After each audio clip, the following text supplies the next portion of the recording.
Yo, what it do, YouTube? It's your boy MB, ready to break down the best play of the entire week for the S&P 500 on the futures market.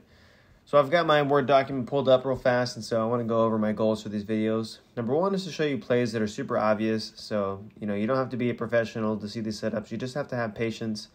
Number two is to show you plays that offer low risk, and so you're really not risking much, maybe $250 per trade, or I guess depending on how many contracts you use, but that's up to your risk tolerance.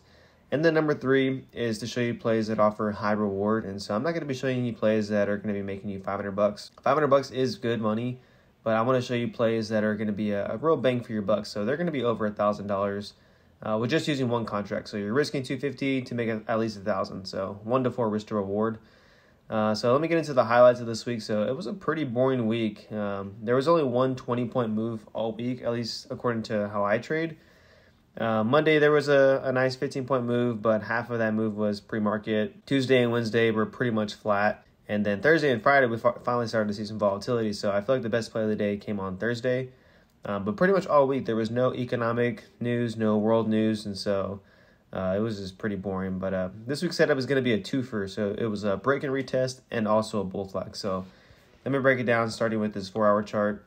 So I have a 4-hour chart pulled up so you can see pretty much mid-April to today.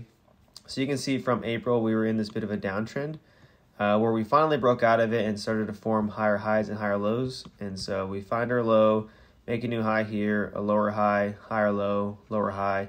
So we're in a bit of an uptrend. And so going into this week, we were to be looking for long setups. And then I have this red zone here. This was a supply zone where we finally approached it on like Tuesday. And, with supply zones, you'll see one of two things. The first thing you'll see is we'll come to the supply zone and it'll reject, which means that there are still sellers there. Or the second thing is we'll come to the zone and we'll kind of just consolidate. So that means that we're finding acceptance at this area. And you can still reject that area, kind of like how we did here on Wednesday. But what you'll usually see is once we find acceptance at these areas, you find buyers step in and we usually push through that area. So the longer we stay at a supply area or a resistance area or a support area, vice versa, the longer we stay at that area, you'll probably see a breakout. And so we do end up getting that breakout above this area. So this supply zone becomes invalidated. And the next target was this supply zone up here at 52.45. So that was the next logical area the market would go to before it found its resistance. So this is just an overall breakdown of I guess technical analysis on a bigger time frame. So now let me go to a 1-hour chart and break it down. So here we go. We have this area that's acting as resistance at 14.5. All these 1-hour candles are closing below this level, and then we ended up finding a rejection. So a bit of a sell-off before finding some more buyers here. We come up, and then again on Wednesday, we still have these closes below this 14.5 level. So it's still acting as resistance, and then that brings us into Thursday, where we finally break above this level. And so now let me break down the 5-minute chart and get into the actual play of the day, or play of the week rather. So Thursday pre-market, we ended up finding our low, and then we ended up forming this pattern of higher highs and higher lows. And so I wake up around 7 o'clock and I start to see this pattern playing out. And so I noticed that there was this trend line. So I drew this over, I extended it. So now you can see more clearly that we're bouncing on this trend line. And then right here at market open, we pulled back and we bounced right off of it, where we had a strong rally and we got a nice close above this area that's acting as resistance. And then this 5-minute candle closes above it. So it's kind of confirming that this area is no longer acting as resistance. It's further confirmed here at this candle where we get a close on top of it. And even more so on this next 5-minute candle. Again, this level is not acting as support. And so instead of it acting as resistance, we broke above it and now it's acting as support. So the first play of the day was to take this long here off this break and retest. So I'm going to add this here. This is our entry. It's a break and retest. I'm actually going to add entry too.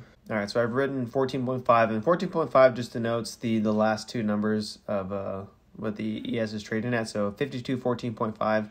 Instead of saying the whole thing, I just use 14.5 to make it easy. So this is our entry. And so essentially what you want to target is the supply area up here. So you can just hold the entire way until we reach the supply zone, which obviously we did around just before market closed, right? I'm sorry, just after market closed. But you also want to be looking for other entries. The way I trade, I like to take profits at 10 points. And so since I got in here, I would have taken profits somewhere in the 20s and then just look for a re-entry. But some people that I trade with, or people in general, are really good at just buying and holding, which you definitely could have done too as well. But I just like to show you the best entry. So Entry number 2 is actually right over here. And the way I found this entry was because I used a Fibonacci tool. And so I placed it at the bottom of this wick from the support level, from the bottom to the top of this wick, and extended over. And then you can see that whenever we pulled back, we touched the 50% level, and it was right after the 30 moving average. And so this would have been the entry. I like to use the 50% level as a retracement. It just seems like a reliable spot for me. And so that leads us into play number 2, which is this bull flag. So this is entry number 2, and the target for the bull flag, because it's a measured move, you would place this pole from the bottom of this wick to the top of the wick, and then you would move it over to the bottom of the pullback. So you extend this over here. The top of the bull flag to be completed would be at 40.75.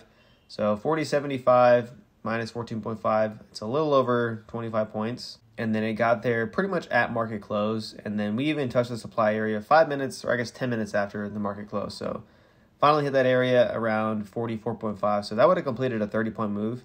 But because that's after the market actually closed, I'm only going to say that this was a 25-point move. So if I bust out my handy-dandy calculator, I'm going to show you the math on how much you would have made from this trade. So it was a 25-point move times 12.5 per tick, times it by 4 per point.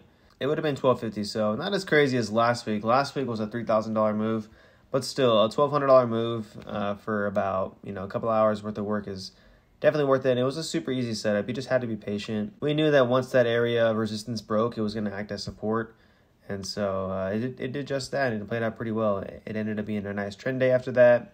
We just held a 30 moving average the entire day into a supply zone. So it's a mixture of a bunch of different strategies, but ultimately it's just technical analysis, at its base. You could say hindsight is 2020, but these are trades that I'm taking in real time. So again, I hope y'all are learning something from this video, and if I can do anything to show you these plays better or to convey this message, just let me know what I can do.